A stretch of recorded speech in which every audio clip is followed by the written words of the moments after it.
which means that the room now. And then I stop. Then turn down my volume. When you're in here, you all have to join the Zoom room, I think, don't you? If you want to speak, because it's like we're in a virtual meeting as well. But turn down your speaker volume. The speaker's volume will come through here. Yeah. Is that right? I'm not being here. Oh, yeah. Is there a Wi-Fi code? It's on the wall left. So the studio. Ah, thank you. And then customer first is the. That meant to signify capital U. I think it's all lowercase. Yeah. No.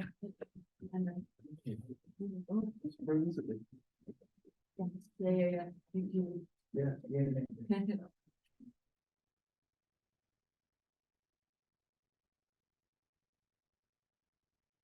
So I've only got 4 of these printed out, but they are online as well. Oh,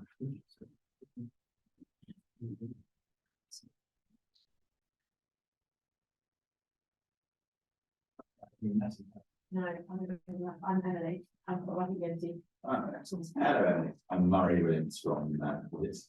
Oh, you were on you asked a couple of questions, I think. I did, yes. Yes, I thought you were about to say, you were the one. What have you done with you? There with Baron's kitchen. The agenda. No, which Zoom meeting were you in? The one that we sent you. Yes, the one that you sent. So I thought it was so good. Right, so why am I leaving that then? So no, you are there. Who else is online? Let me just look at that. On the screen in front of everybody. So we got Baron's kitchen's like, Gary have I done this? No, he's here. Leading around like this. Am I- my name on The Emma Hope, it. David Chadwick. Yeah. Gary is here, Yeah. and then Sir Admin is the. Okay, so This is on system. Yeah, you're on the right one. Yeah, Good, I panicked there. 1 second. Thank you very much. that's all right. Partly, All right. Shit. Ian is coming back. Here he is. So I'm going to rely on you for the agenda and stuff because I haven't got Yeah, access to it. see that some of the other documents, I will be able to find them as soon as. Yeah. That's pretty good. so I'll have written Yes, I have launched Danny. Oh, He's tech showcasing away. Marvelous. Excellent. Welcome everybody to this meeting of BSI's IST 3355. Can I just check first of all, someone who's online, whether you can hear me? Just put into the chat or raise your thumbs or whatever you want to do to say that you can hear me. Okay. Yeah, good stuff. We're away. This room doesn't have microphones in it, so you need to be at a laptop connected to the Zoom room if you want to speak or shout loudly. Or keep quiet. I've been walking around with a laptop from the middle of the circle in all the meetings. Have you? Very much appreciated. There you are, yeah. Welcome back. I'm actually back again. So, excellent. So, thank you for coming along. Obviously, we're hosting this meeting alongside the panel that we shadow, which is the IEC ISO IEC SC27 Working Group 5, who are meeting on the other side of this building. And I've been, and a number of us have been in those meetings and those calls so far this week. I think what I will do before we just head into the agenda is welcome everybody. Thank you for coming. Those that are here in person, thank you for coming online. Those that are attending online. We'll just do a very brief round the table, starting here in the room. Just helps us to check that everyone can hear everybody else, but also they'll then come to online to make sure they're all connected. So if I start off with Del. Hi all, Donny Stevenson, BSI, been there for quite a long time now, 8 years.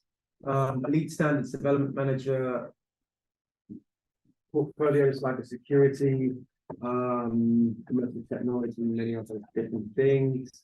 But for this purposes, you're community manager for AT Procurement. everyone, I'm Emily Hyatt. I am the group product manager at Yoti. So I sit across our products and look at when there's new legislation and new policy, how we need to adapt those products to meet those. I'm Ian Diasher. I'm a group manager in the technology department of the Information Commissioner's Office.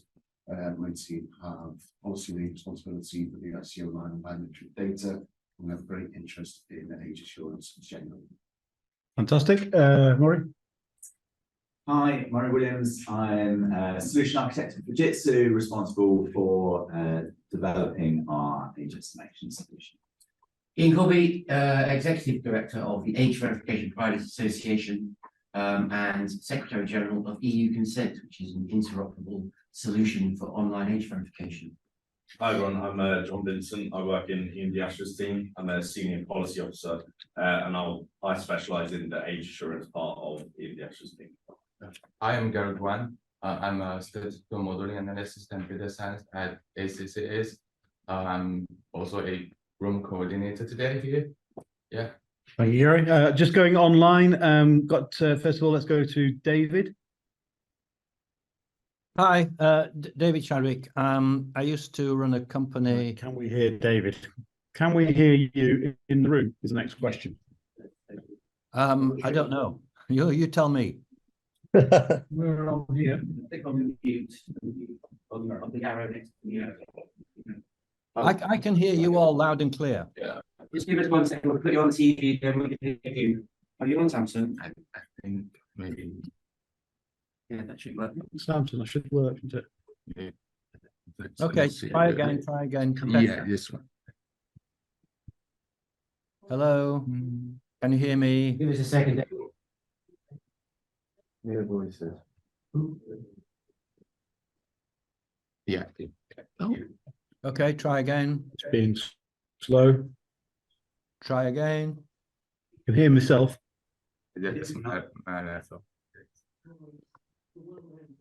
right, have a go again, David. See if we can hear you now.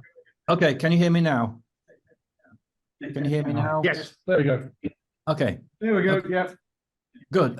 So David Chadwick, I used to run a company that made verifiable credential software products, and I sold the company, and now I just do consultancy part-time. Thank you, David. I've got Alistair Graham. Alistair Graham, Chair of the AVPA and also CEO of Age Checked, a AVP.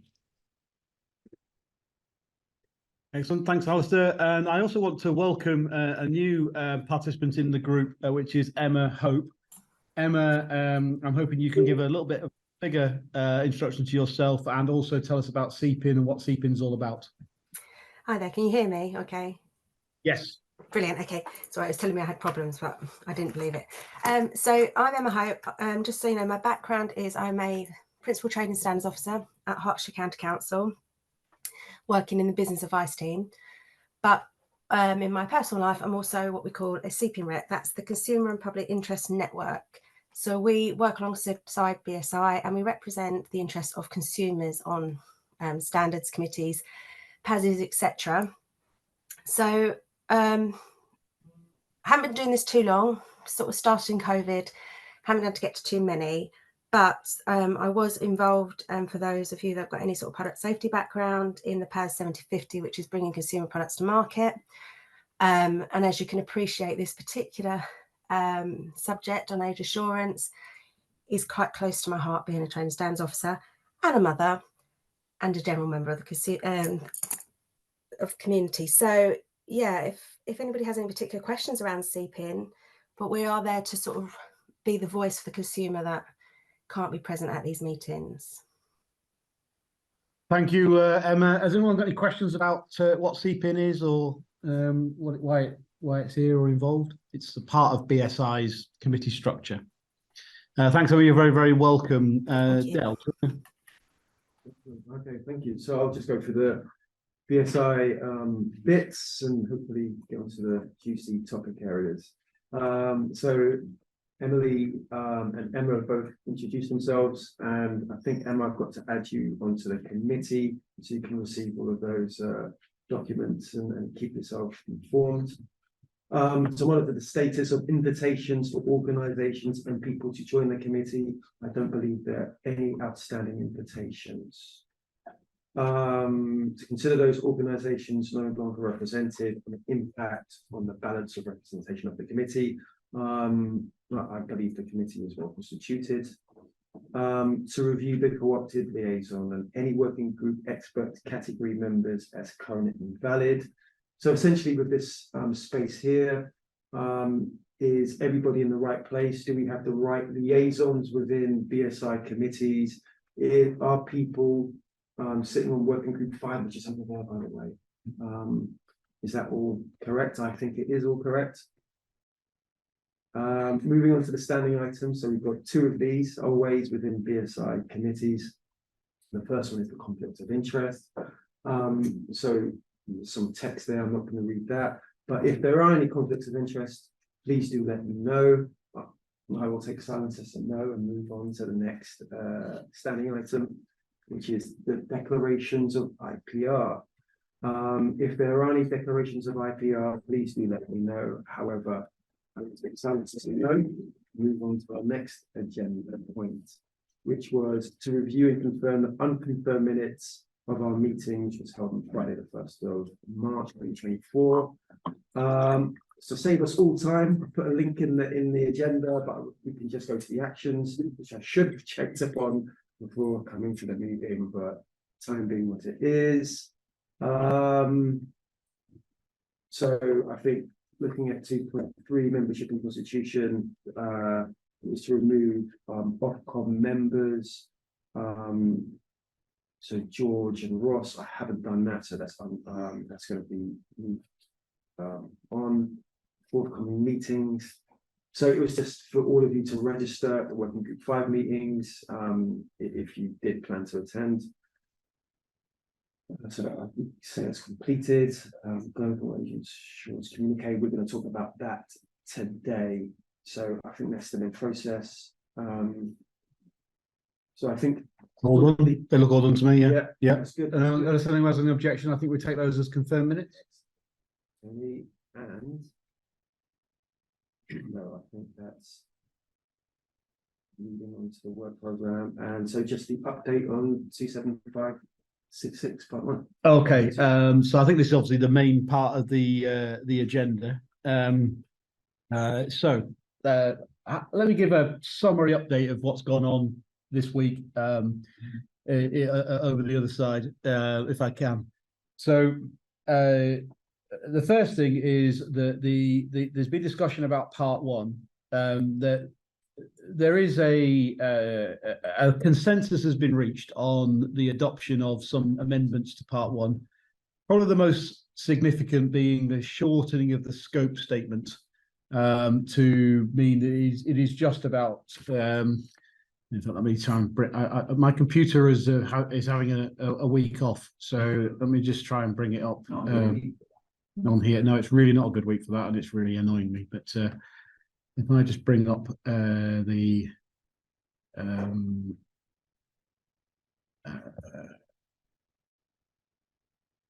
see, the other thing is I can't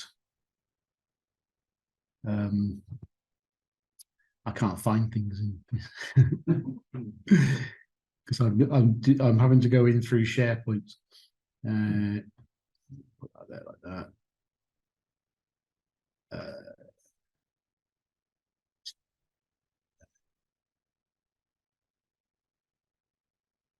So just let SharePoint load this. Yeah, so the scopes, I'll do all the scope statement first of all. I'm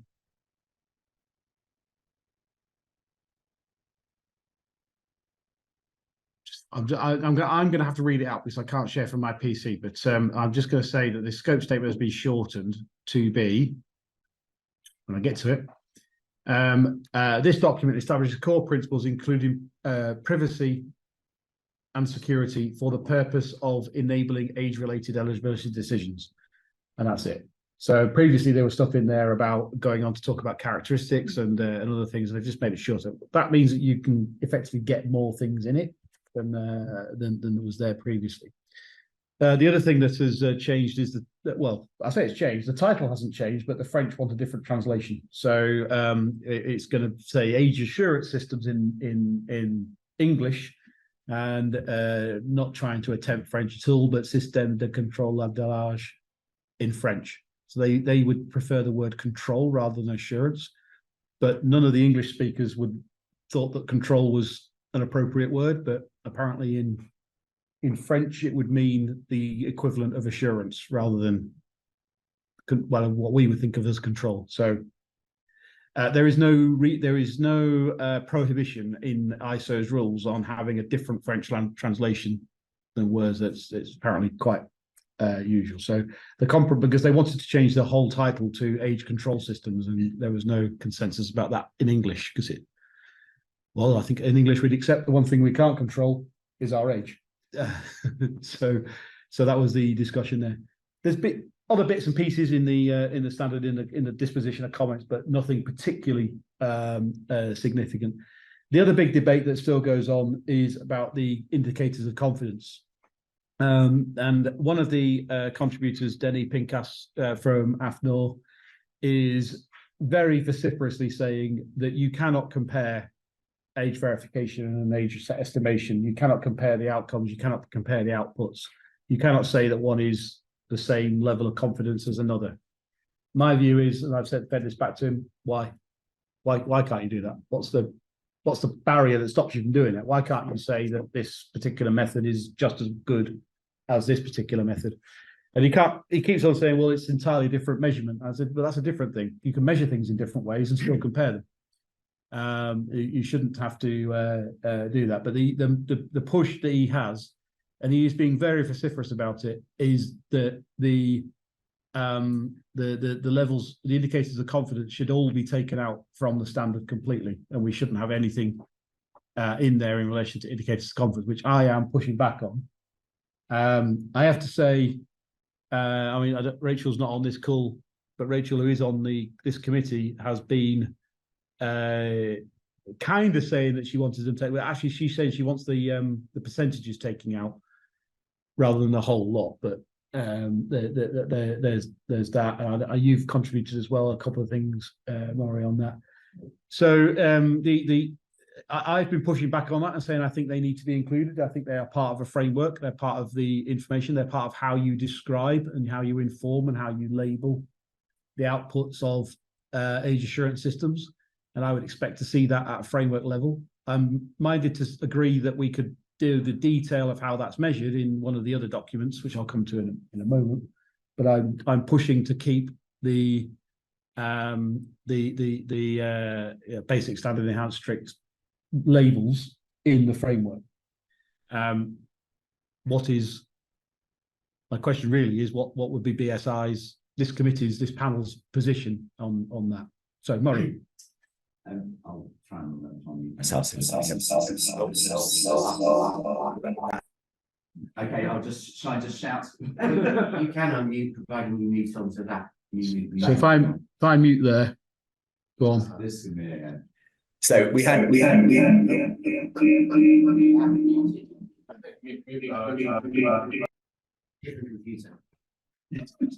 Oh, sorry. Yeah, can you just do it on the screen to the left? There you go. anyone else? Hello.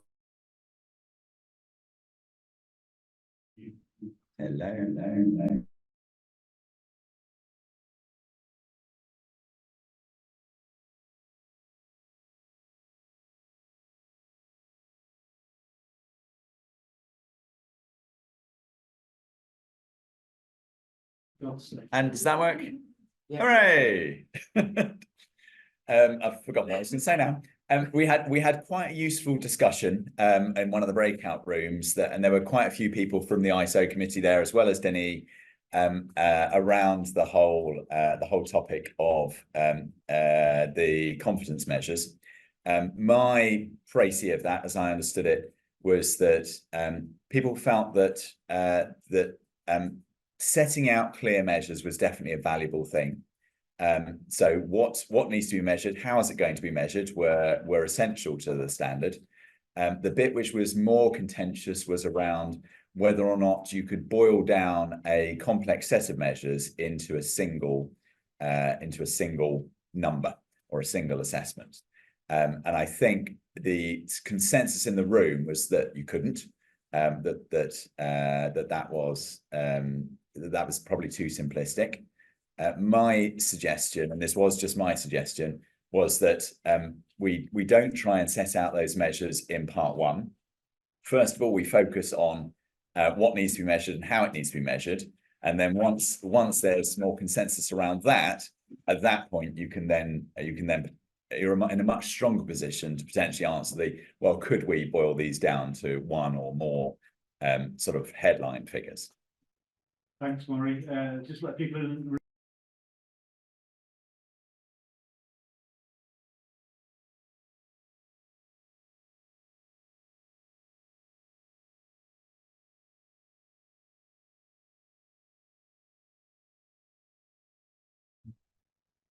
Just let everybody on the call know that Julian White has joined us, and Julie Dawson has also joined us here in the room, so you know who is here. Ian.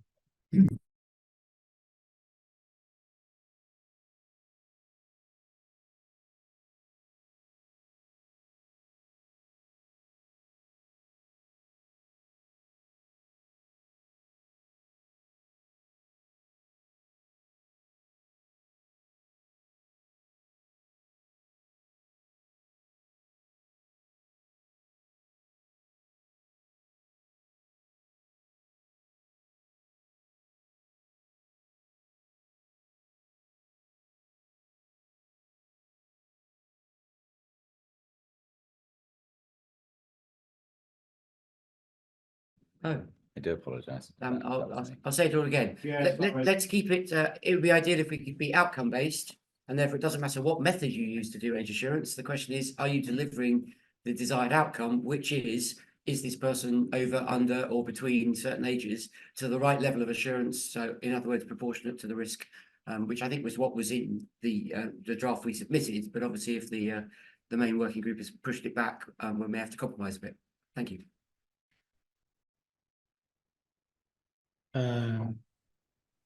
So you come.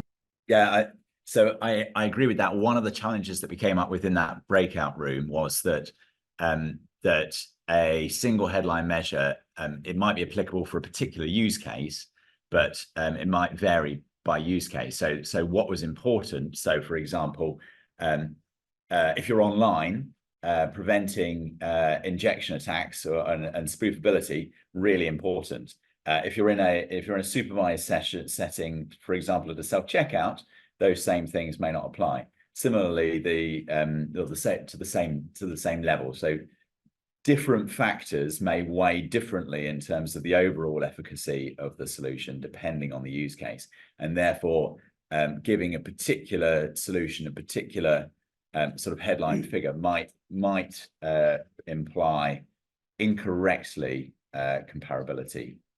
I think the problem with that is around interoperability and convergence. So the online and the offline world will be colliding very soon if they haven't already done so.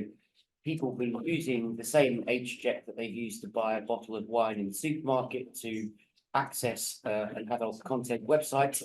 And one of the main drivers for having a standard is to create interoperability. So it strikes me that should be a problem we can solve. There will be obviously in each use case probably different mechanisms, shall we say, for anti-fraud and anti-spoofing, but that doesn't mean to say you can't still, as I say, deliver the same outcome overall in terms of general reliability on the result that you're getting. Thank you. We've got a new person join you. Want to introduce yourself? Yeah, sure. Lee Woodforth, I'm the VP of Commercial Operations for Tech5, we're a biometric company specialising on remote fingerprints. Thanks, Neil. I should have said at the beginning, actually, unusually for the panel, we have opened up invitations with the approval of BSI to people who are attending the summit to come and witness what is going on in the panel, not necessarily become full members. So we've got a couple of extra people here involved. Just to recap, the three people that have just arrived, we've gone through the part one changes that have been approved by consensus in Working Group 5. We're just discussing the inclusion of the indicators of confidence in that, where there is a lack of consensus so far on what should be there.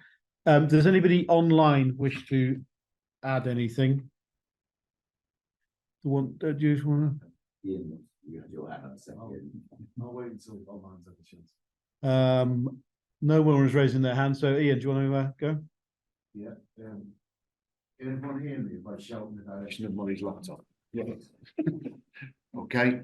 I mean, I guess from the regulatory perspective, and to give a slightly personal perspective, given the session that we delivered yesterday afternoon, it's clear that we are in a space where what we want is the normalizing kind of effect that standards will bring.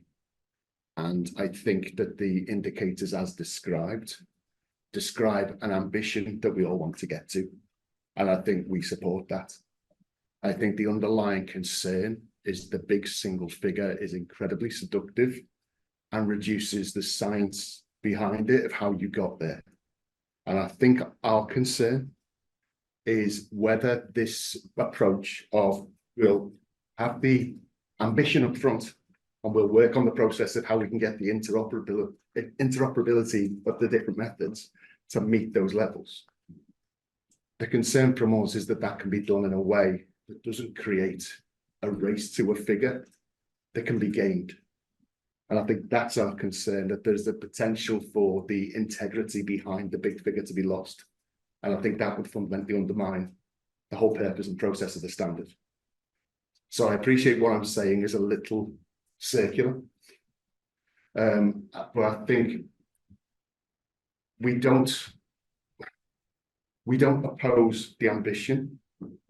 I think what we're mindful of is that wider discussion, my perspective anyway, is as you've described, Tony, there is a lack of consensus on whether that approach is currently possible. Is that fair to say? And I think you're right to say with the discussion with Denis, he has a concern. You don't think it's a concern, it's a question of measurement, but there isn't consensus on the question of measurement. So yeah, that's kind of what I mean, this the standards development process is all about achieving consensus, and there isn't a consensus at the moment. So we carry on and work and see if we can find where that consensus is. I say the feedback from, for instance, some of the American delegation was that the idea of having the layers and labels is useful, and so therefore they want to retain it within the overall framework. But what the characteristics are that enable you to apply that label should be dealt with in the other documents in the part 2, part 3 type thing. So at the moment, there's a bit that's in the framework which is effectively suggesting classification accuracy and other bits. They're suggesting, partly for the reason you described, that the complexity of of how those labels are applied should be in other documents. I think the best way that I've come up with describing it is the framework document, the part 1, is the kind of document that you really want to be able to give to somebody to say, this explains what age assurance is, and this explains what to expect. This explains what the different types are, but at a very high level, not in any detail. And then the part, I'll come on to the part numbers in a bit, but part 2, part 3, etc., then goes into the technical science behind it. The audience for part 2 and part 3 are almost different to the audience for part 1. And I think for that, the concept that there are indicators of confidence or is fine at a very generic level, but without setting in part 1 how those labels are applied. But the concept that there are labels or classifications or whatever the term might be is appropriate for the framework. And so that I think is kind of where we got to in the debates and discussions that went on yesterday. Do you want to add anything? we're having challenges with the sound. Just we're all on Zoom, so. Yeah. Yeah, well, I don't particularly like the numbers at the levels we have at the minute, 'cause I don't think that really helps us. But Ian's point, I think, was really useful in terms of those things are useful for interoperability. Because if you've got a closed system, I don't need that thing because I know what everything does anyway. It's to express to people outside of my closed system what this thing does. So it feels like it's an interoperability problem, and it's not so much that an age estimation system has to have one of these classifications. It feels like you could explain it in terms of, if you wanted to apply a label, here are all the characteristics that the system could have. You have to pick what characteristics you are and give it a label, and you put that into the interoperability bit. This is how I explain to other people who aren't part of my system what this thing looks like. And they can go, oh, this is a blue badge. I mean, EIDAS does this with like low structural hyperidentity. You know what it means. I don't know what the Dutch did. I don't know what the Germans did, but they've given it this label, and I can map that to what I have in my ecosystem or jurisdiction. So it allows me to do the interoperability between two different ecosystems. That's actually a valuable thing to do. Yeah. You're absolutely right. And I think what the kind of feedback I've had from relying parties is that part of that is also us being able to say, as a relying party, being able to say, actually, I can see what you do, and the label helps me to be able to compare. Not like with like. I think it's not very like with like. It's comparing equivalence, which is a slightly different thing to like with like. Thanks, Julie. Julie.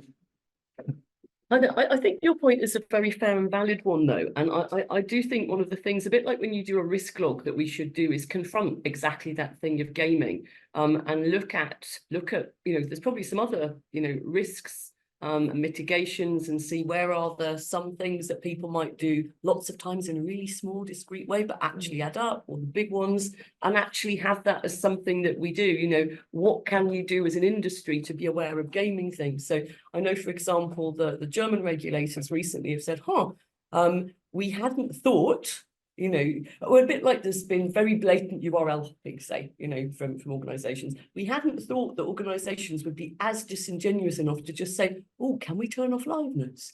But organizations are. So then what are the things that can be done to say, this is the minimum bar that we have to be really explicit about?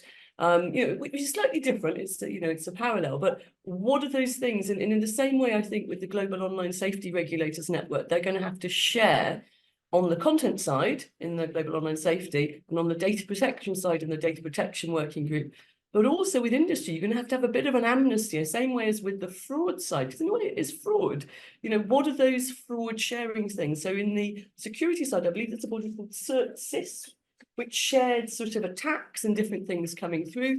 And this, the way, isn't exactly dissimilar. It will be sort of attacks or bad practices, either from relying parties or from organisations pandering to relying parties, or just other things we haven't come across that people are looking at too.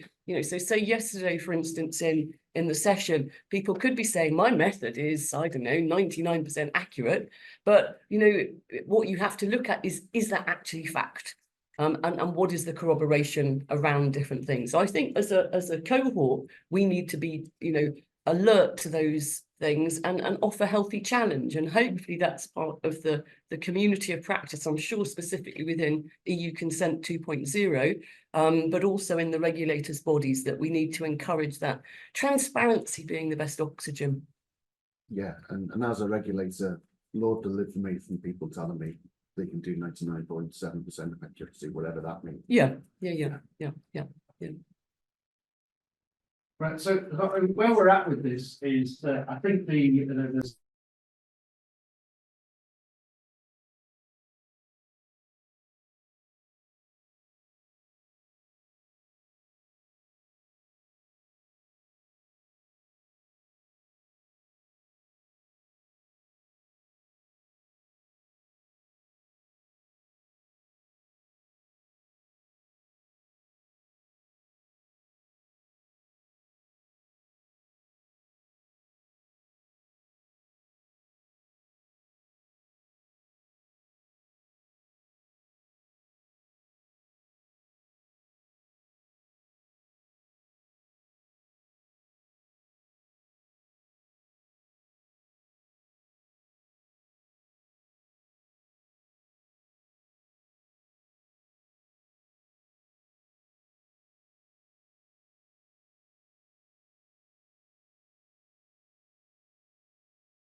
Sorry to interrupt. I don't think That's people online can hear. Can you hear me now? Yes. I've got a week off technology.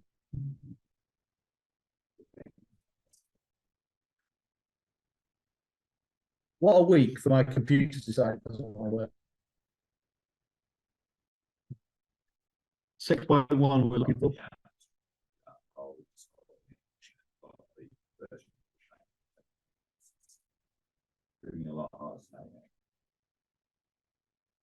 Now we're in the appendixes there, I think. Yeah. Is this the one that's Denise's version as well? Oh, I hope not. Thinking back. Sorry, no, that's a lot of useful things to say. That would make it a lot more complex. I think it might be. So Right, okay. I'll stop sharing for the moment on the actual version. anyway, so the suggestion will be that the 6.1, which is the general description of the indicators of confidence, would be retained in the framework, but the 6.1.1 through to 6.1.5, which is the more detailed description, and indeed the annex 1 that is a sort of summary of that, would be removed from the framework. So you effectively have the ability to create the labels there, but you haven't got the actual how they're measured. Would that be a kind of position that would be supported by the panel? Do we want working draft 2.1? Yeah. I think that now got that without.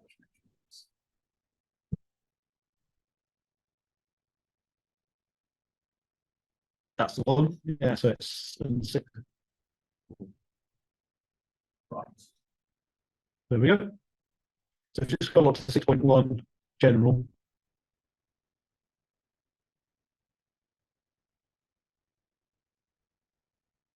Yeah, so there you see, thank you, Murray, for sharing that on screen. It's very, very helpful.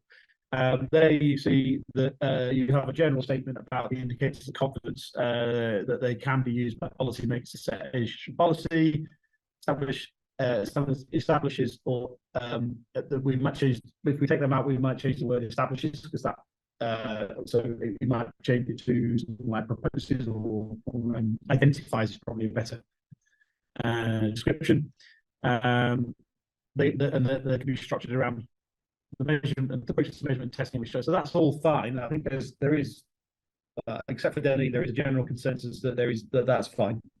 Then you go down to the policymakers relying parties may need to identify other indicators, and the further guidance will probably need to come out. And then this bit from 6.1.1, which then goes into describing the characteristics of what each of those are, is the bit that we would suggest taking out and potentially using in one of the other documents. Just scroll down to 6. So that's where it starts to talk about the levels and 99 times out of 100, etc. If you scroll down to 6.2, here I would suggest that this will be left in to depend on the underlying methods. You know, that's been deliver multiple inflationary types, so that's making a point that they might not work across all different types.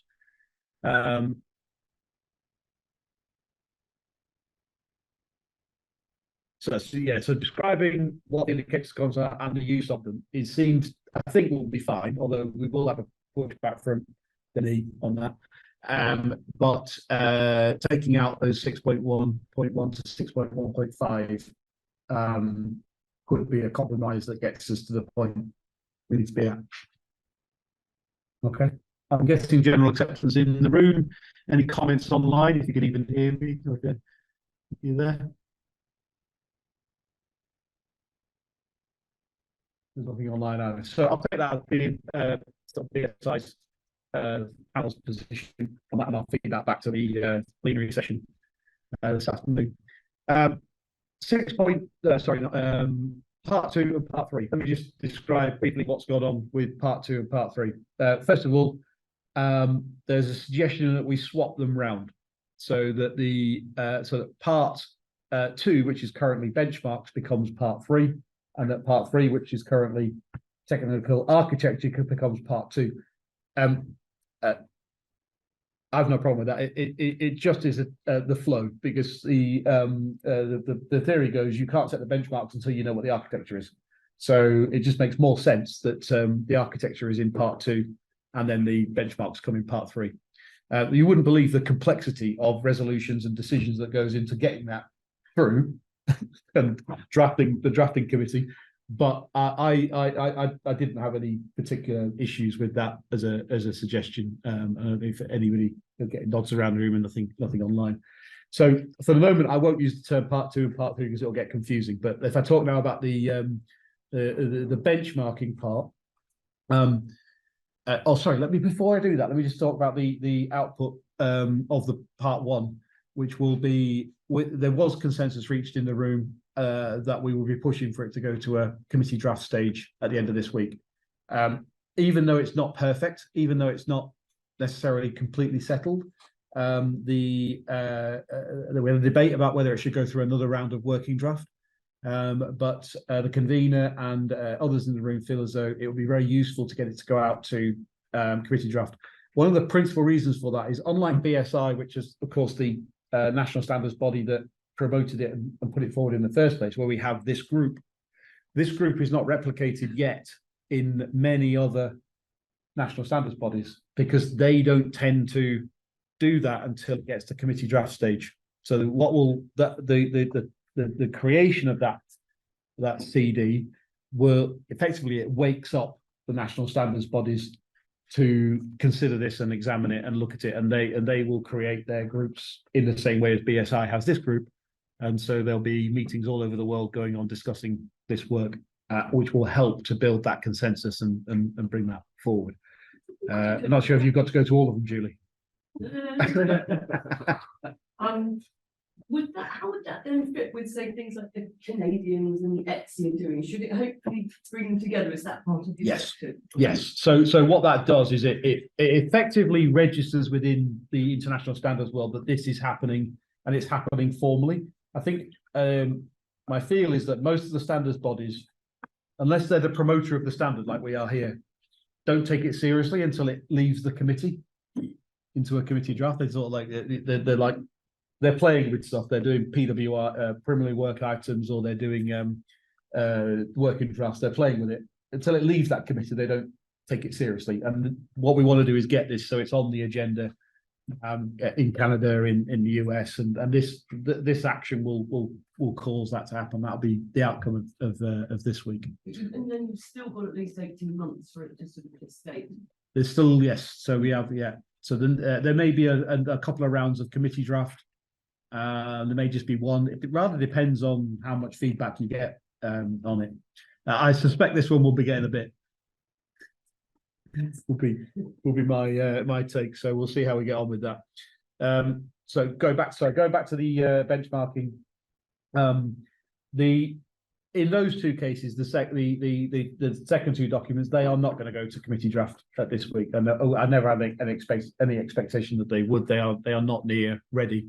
So if I describe the benchmarking one first of all, the benchmarking one is well,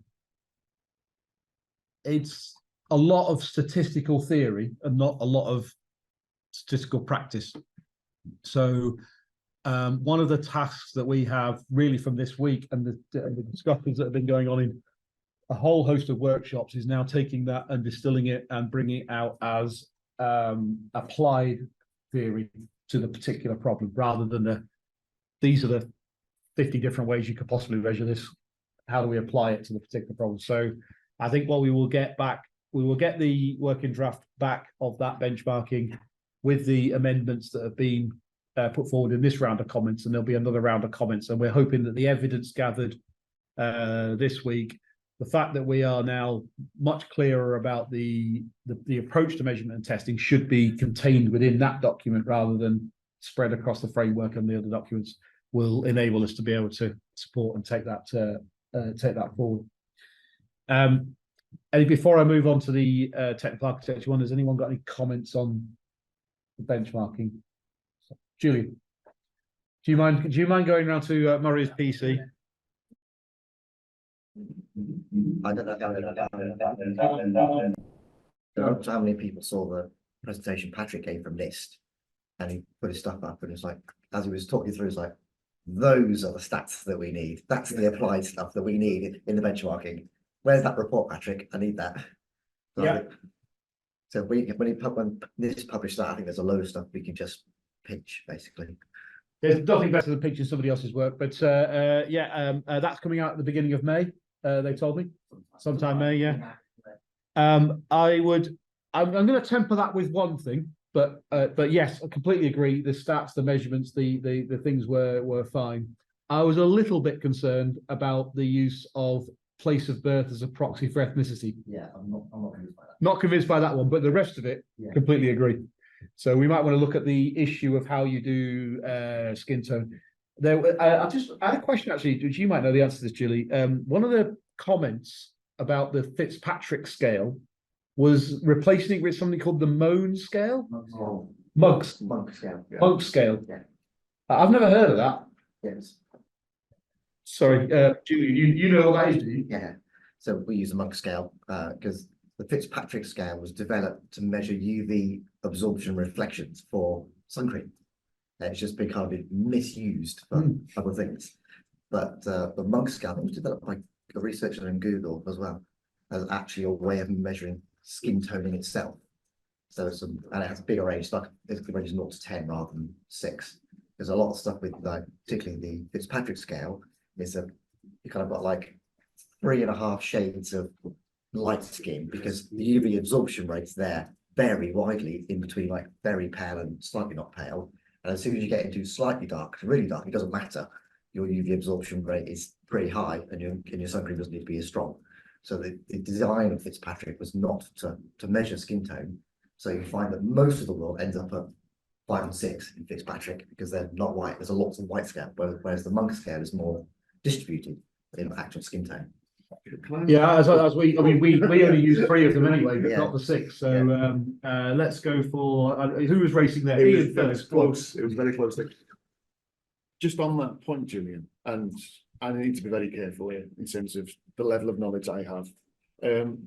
It seemed to me the fundamental issue that Patrick was referring to was the ability of applying any scale like that. The resolution of pictures at a distance, people you can't see. Correct. So that's why they went with the proxy they did. Yeah.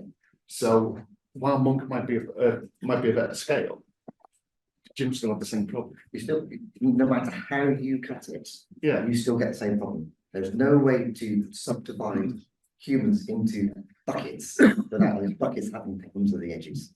It's an impossible task. Everything is imperfect.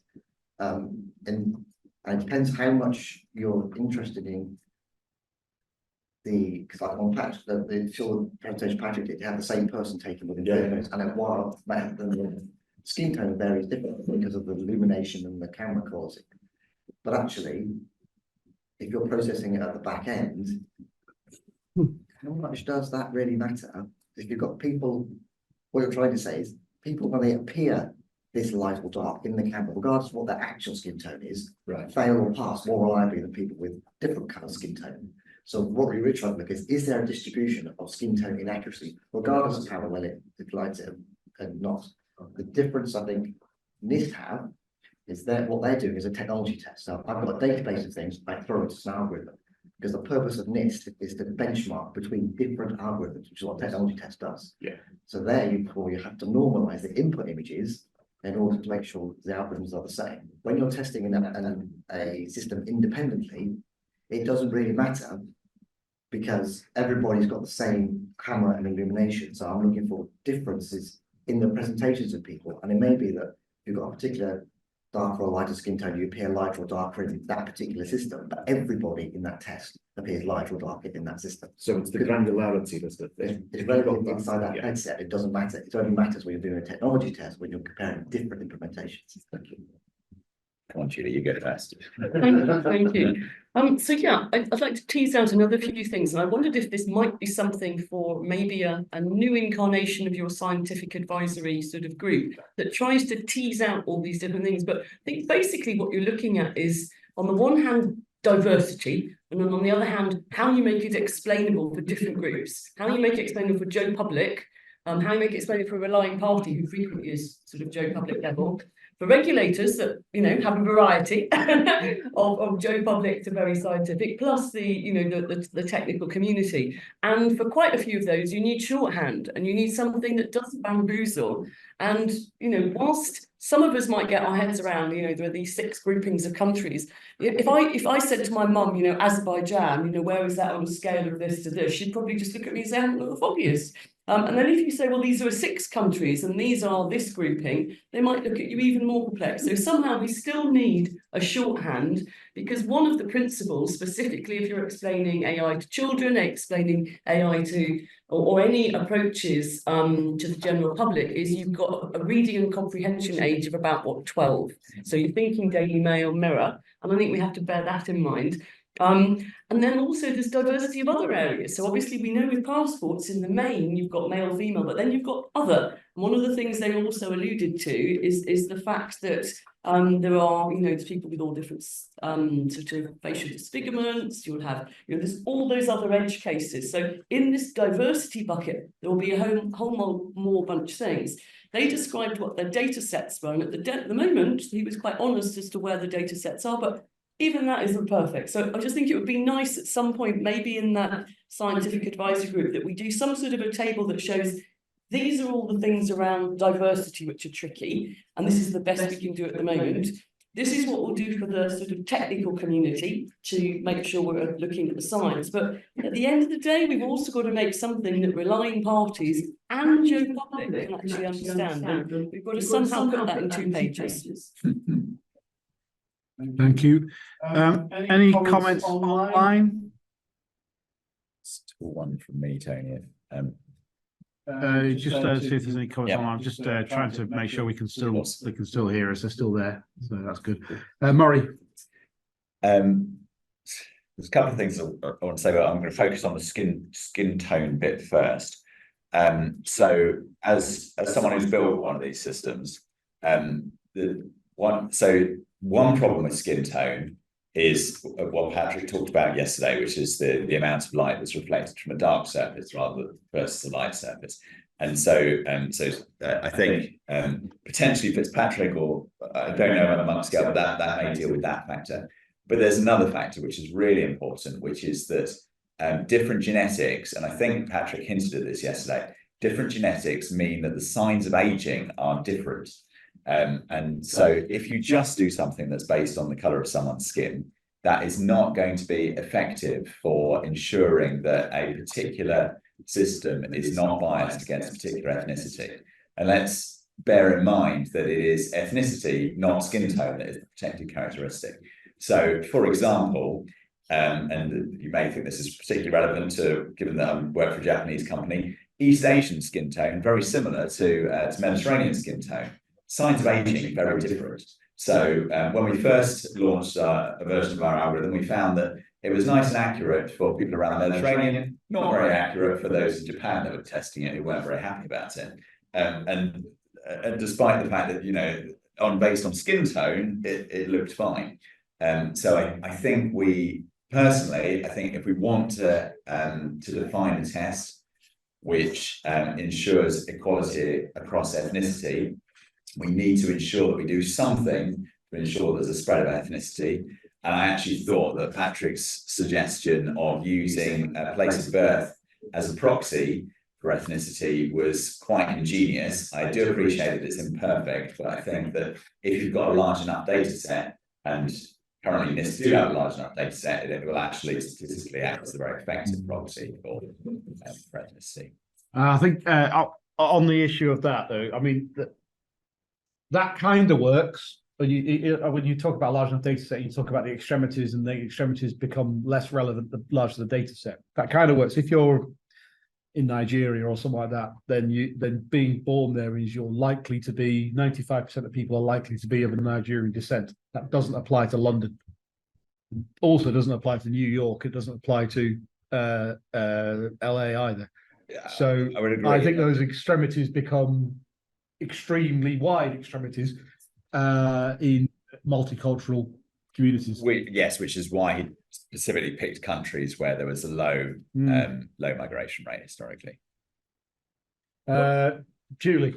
So one of the things also that I remember, Erland, and I will go back to him if there is something done for that scientific advisory committee group, was that when he looked into the 10-point sort of scale, he was trying to get at the research behind it and also be clear that he wouldn't get, charged $1 million later down the line for actually using it. Was there any sort of copyright, or, there was something they'd done where 10,000 images had been labelled and come up with the scale, but he couldn't find enough about it to make himself comfortable or to really understand how other companies could use it well. So maybe there's other things like that that we can share if other people have looked into that, but I think that clarity would be helpful on the origins and then the sort of commercial elements of using it. Thank you, Maury. I think that kind of segues onto the second thing that I just wanted to bring up, this discussion point, which is that one of the real challenges we've worked around both in the scientific and technical advisory cell, and I think we've talked about to some extent here, is that in order to do effective comparative testing, you've got to have some means of a comparable data set, and that is a real challenge.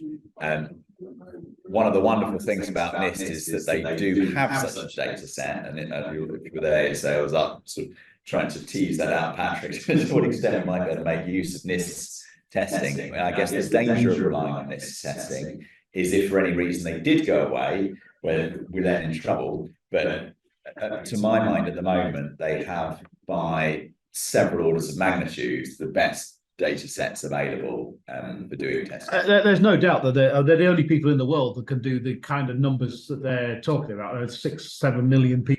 There's nobody else in the world that's got that kind of data set, and there's nobody close to getting to that as far as I can see. So they're there, and that's it. What about the Vic data set, Tony? That was the one that was used on the CSAM front with Canada, Project Vic. I remember sending you details of it a couple of years ago. So they'd worked with. Might have slept since then, Julie. Sorry, but I will dig it out. I'll dig it out. So yeah, that'll be helpful if you think there is Project one. Vic was set up in Canada, and it was more looking at the CSAM angle, where they sadly not just have faces, but they have genitalia and God knows what. And it again, it's a very big data set, so it might be something going forwards, particularly if you're looking at the 0 to 14, which they admitted they don't have at the moment. And obviously there's all sorts of things as to who can use what, but we have to try and think of the art of the possible. Julian. I think it's kind of I alluded earlier. When we do this with biometric plans, so we use NIST, so no one really does biometric performance testing anymore. We just rely on this F18, because they run this against a massive data set all the time, and you can compare the algorithms between them. But it's a technology test on that data set. So I can see relative performance differences between algorithms, but it tells you nothing about how it performs in the real world. Until you put it in a system, so you'll get one from AC, which is the best one, and you whack it into a thing and feed it CCTV images. You don't only get 0.001% accuracy, because now you've got all the environmental things that it's applied, because none of that data set. It's got in the wild stuff. It's nothing like the implementation. So in biometric world, you've got like technology tests, scenario tests, operational tests, and that is just a pure technology test. So if someone comes along and say, "Oh, we want to test it," well, just run it through the FRBT system, see what it does. That'll give you the best benchmark against everybody else. If you want to know if it's going to work in this leisure environment syndrome, you need to try it, because lighting, layouts. So there's value in that data set, but it doesn't tell you all the answers of how well that's really going to work. You put that in a Sainsbury's kiosk, that test from this is not going to tell you how well that's going to perform. Yeah, exactly. And I would completely agree with that, Julian. One of the pleasing things for me yesterday was obviously a number of our clients at ACCS have been through that NIST thing, and the results were exactly the same. So that was pleasing for me. But we're obviously doing it with 200 or 300 images, and rules of statistics are that once you get beyond 300 or so samples, you're unlikely to change the score. You'll just get a more reliable outcome. So I was quite pleased by that. But equally, I would say that we definitely see exactly Julian's point, that that you put that perfectly good system and you stick it in a casino where there's flashing lights all over the place, it doesn't work anywhere near as well which is why our test centre has got flashing lights and casinos. And if you were there last night, you saw some of the testing stuff that we do. So there is scenario testing. There is testing it in the wild, sunlight, all kinds of things have an impact on. Yes, exactly. Yeah, shining. We found actually there was one that was we found that was because they don't generally face upwards from where they are. They were facing directly into the you know, the shed roof they have with the bits of perspex in the shed roof that allow a little bit of lighting. But to a computer they were looking at, and it was like a massive glare across the field of vision of where they were looking, and it was basically useless. The thing was just like totally confused by that glare that was getting in the background. So that's just not looking at putting in a casino or that's looking at that specific location. What you find, Julie? We put e-gates into an airport, a new airport, so it's all made of big bits of glass. It didn't work at morning and evening when the sun came down or sun went up, because it came straight through the glass into it, or it came to the other side and then reflected back into it. Yeah. So it's like after a few weeks they had to basically put blinds up. Put blinds across all the glass to get the e-gates to work. Okay, Maury. Yeah, so just to be clear, I wasn't for a minute suggesting that we should replace ACCS style testing with the NIST testing. What I was suggesting was that the NIST testing provides a really helpful comparable factor that I think then that can then be very effectively supplemented. And just picking up on some of what's been said, any given solution. So, for example, our solution or Yoti solution, their efficacy will depend on the use case that it's deployed in. So I would never suggest to any of our customers to deploy it in a real environment without testing it with the cameras that they're using, with the camera angle that they're using, with the lighting conditions that they've got. You know, we've had ACCS's lab testing, but that alone wouldn't be enough. We need. No, and we've done deployment testing as well for things. Right. So that kind of gives the thank you for that debate and discussion. I'm going to move us on because that kind of gives us where we're at with the standards now. So I believe part one will proceed to a CD stage with the removal. I think I've sent an email proposing the removal of those sections, and I'll see what response I get. And part 2 and 3 will be created as a working draft which will still go around another round of discussion. Part 3, or the technical architecture one, that is literally a table of contents at the moment. So there's nothing more detailed in there. There might be a few example clauses in it, but it won't be much more than that at this stage. So that's been really helpful. Thank you very much. Just a quick question for me, Tony. Where are we with part 3? Is it gone for? I haven't seen a ballot for it. No, it will come out from this as a NWIP ballot. Really? Okay. Yeah, so there'll be an NP ballot for it as a result of this week. So I'm going to move us on to the communique. So part of the output for this week, if any of you have ever been involved in anything to do with United Nations or something, the communique is what they do in summits, and the aim of the communique is to effectively draw take a snapshot of the current status quo at the end of this week, at the end of the discussion this week. So part of the task, part of the reason why Safe Online are funding this event and holding this event is they want something to be able to feed into the United Nations processes and to say that this is where we're up to with age assurance. So this document is not intended to be any kind of standardization document as such. It's not intended to be any legally binding document or anything else that could be, but to establish the state of play. It's been out for consultation for the last 3 months through BSI's open portal. We've been promoting that out there for people to comment on it out consultation, and it remains on consultation now on a Google Drive. People need to until around about lunchtime today for comments to come in, and we have been dealing with those comments live as they come in. So all through the week, John, and myself and Rianne have been reviewing the comments and looking at them and putting them in or considering them. The aim is tomorrow, as the close of the summit, is to publish the communique. I believe that we've reached agreement with BSI that it's going to be BSI branded, or we're still talking to the market? We are still talking.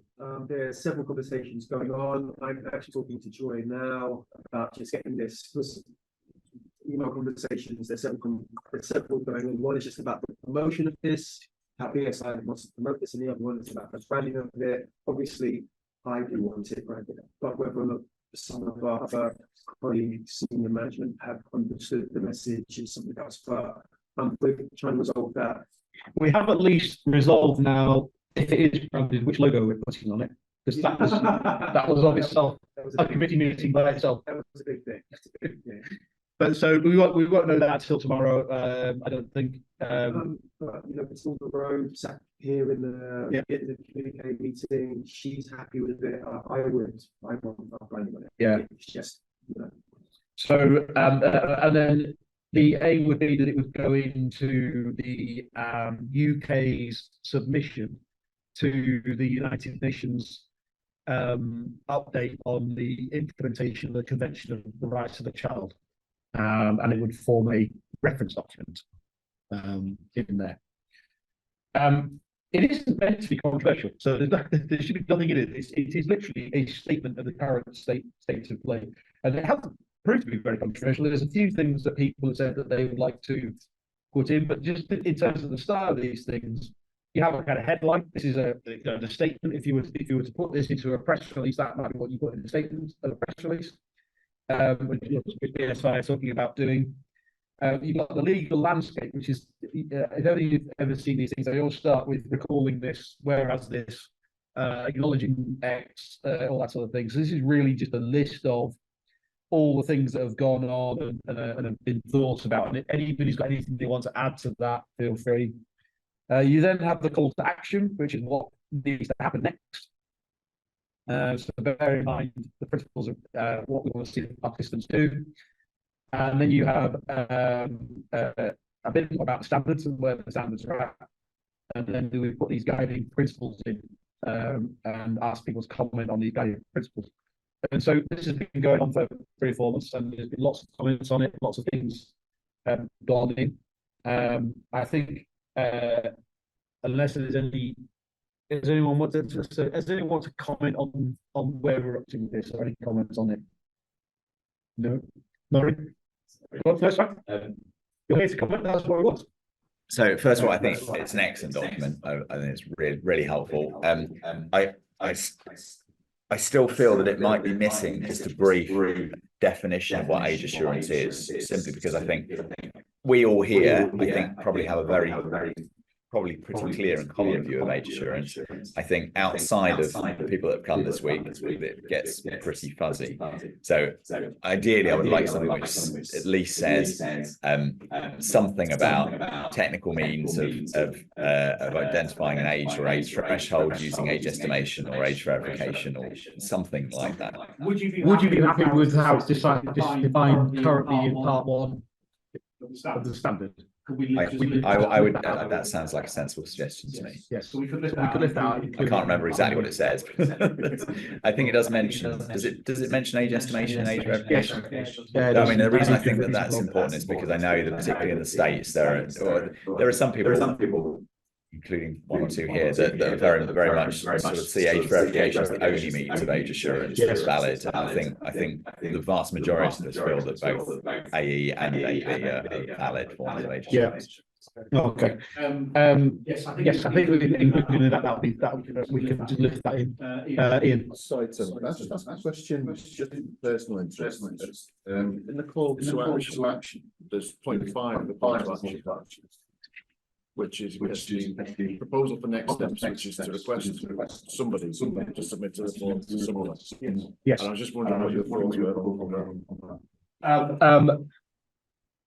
that. That is a very good question. We've been trying to get to the bottom of this with some lawyers from the UN. I suspect that this will be the UK's permanent representative to the United Nations to submit a report to the committee on the general comment, not general comment, committee on the Convention on the Rights of the Child. We are just trying to confirm that with the Foreign Office and with some lawyers as well. But that is a gap in here which we will resolve.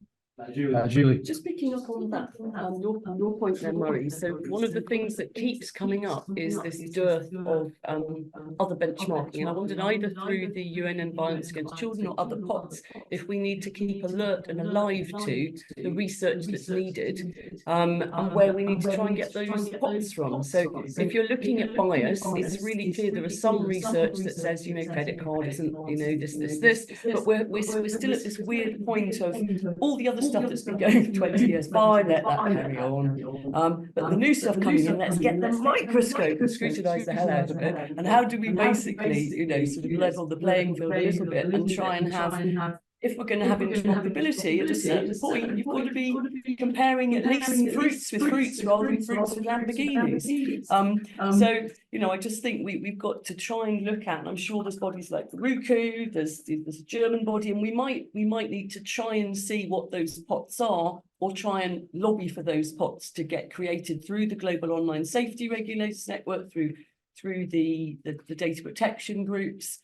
Because there are some, you know, obviously there's people that have funded this event, thankfully, and maybe there are others, as they start to see the imperatives, specifically maybe on the child safety as the burning platform, that might put their hands in the pockets. Thank you. Julian. In terms of the UN stuff, is it only going to the child safety, or is it going to like the UNCITRAL people as well? To who, sorry? UNCITRAL, so they look after model laws and structures for international agreements. So if you want to go cross-border interoperability, UNCITRAL are the people that would sort that out. Can you share that information with us, Julian? I can certainly put that. Can you share that information with us? I can certainly put that in. So thus far, we've been talking about the UNCRC as being the audience for it. There's no reason why you can't have more than one audience for it. We could, in fact, just report to the United Nations, and that's one of the suggestions that's been made, is that you don't be specific. But the other suggestion that's been made is that we need to be a little bit more specific than just shoving it into New York and seeing what happens. Okay, I think as a point of order for BSI, in relation to supporting BSI in supporting this document, I think we can take a resolution of this panel that the panel would support this document for BSI, and you can pass out the slippery slope. See if that makes any difference. Just a question from me. So we're aiming to finalise this Friday afternoon. It's the last meeting on this. Friday, tomorrow morning, we're going to have a meeting and we're going to publish it tomorrow afternoon at the end of the summit. So the idea is that this goes out as the last thing of the summit, Friday, 3 p.m. Would you expect any more changes after that, or would you say that everybody else is? Everybody that should be it. There's meant to be the things that happen after that. There are obviously this is not meant to be end of the task job done. We're very clearly not saying end of the task job done, but it's meant to be a statement of where we're at by the end of this week, having taken into account all the things that have gone on, all the people have said. So it's to a certain extent, it's a PR exercise, but it's also a letting the United Nations know and the Convention on the Rights of the Child know that this is a work in progress. Okay. Yeah. Got a meeting at 12 after moderating that session, and hopefully. Good. Well, you can take it from this panel that we supported it. We are meant to be BSI panel. That's good. With that, I propose to draw the meeting to a close. Before I do close, I want to let you know that this evening there is an event going on at the Manchester Playground for those that are here in Manchester. That you will, if you want to participate in either of the activities, which is either the Cube or tech-enabled golf, and if you want to do either of those, then you will need a ticket for those activities, and they need to be collected from the delegate reception desk. They are limited. There are only 36 of the cube and only 50 for the golf. If you don't want to participate in any activities, just want to come along, you're very welcome. No ticket required. Just turn up and come along and watch everybody else attempt the cube. But if you do want them, I would very much suggest you go down to the delegate reception right now and collect your ticket and book your place for those. With that in mind, I draw the meeting to a close and thank everybody online and in person for attending. And we'll look forward to the next meeting, which will probably be related to the ballots that are coming out. Okay. All right. Thank you for your hard work. Thank you, everybody.